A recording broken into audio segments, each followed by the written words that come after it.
Get your Control F feature out and type in, does that make sense? I want you to look for those. Because if you're finding those in your conversation, you're losing the frame. What that does in your prospect's head, what that does in your customer's brain, is it gives them a chance to just say yes or to stay silent. Mm-hmm. Does that make sense? Mm-hmm. And then you're doing it because you want either validation on what you said makes sense. You want them to feel that it's a safety thing and you're letting them get away with it. It also becomes a safety thing for you because that's a place where you actually go to. Does that make sense? They go, mm-hmm. You go, okay, cool. And you move on to your conversation. Does that make sense? Yeah, absolutely. Okay, cool. You move on. What you're not doing is you're not flipping it back to them and creating the vacuum in their head where they actually have force now to give you a response. And let me give you an example. Does that make sense? And they go, yeah, sure, absolutely. Okay. What part of it made most sense to you? Then I'll give you 3. What part of that made the most sense to you? Or number 2, how did that connect the most with you? How did that connect the most with you? And number 3, what about that made sense was most important? Or what about that made sense really, really struck a nerve? You have to ask that question, any one of those questions. Hell, throw it in the eye, you'll get another 50, right? When you get the answer, here's the key. What about that made sense to you, Eddie? Well, you know what? It was really, it showed me where I was missing things in my previous conversations. Okay. And how does that connect to what you're doing now? Well, I can see if I'm missing out my conversations, that's also obviously costing me money or time or opportunity. Exactly.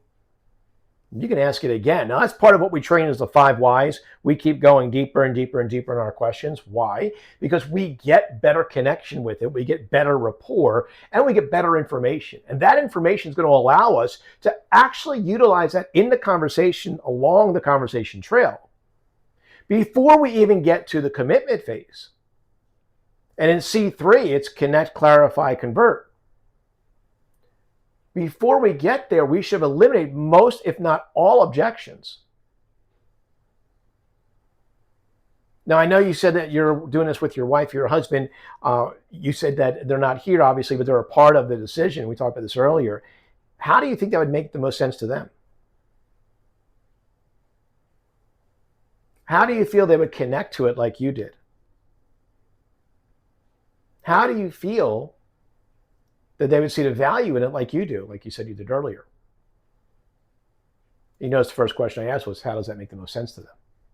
Does that make sense?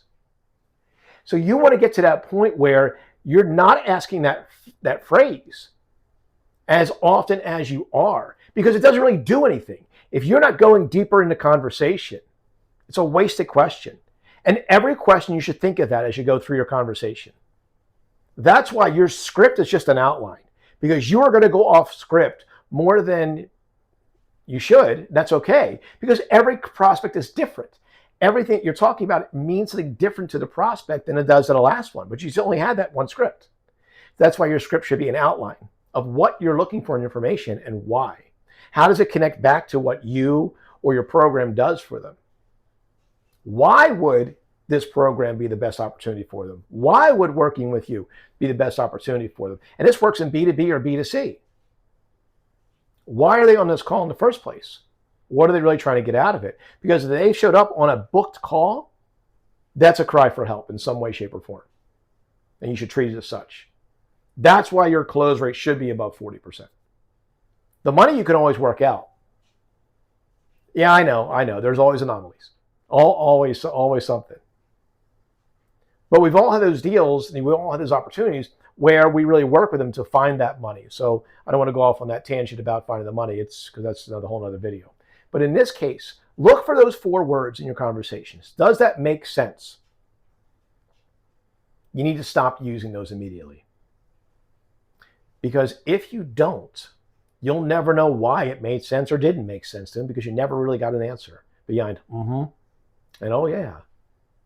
Try it.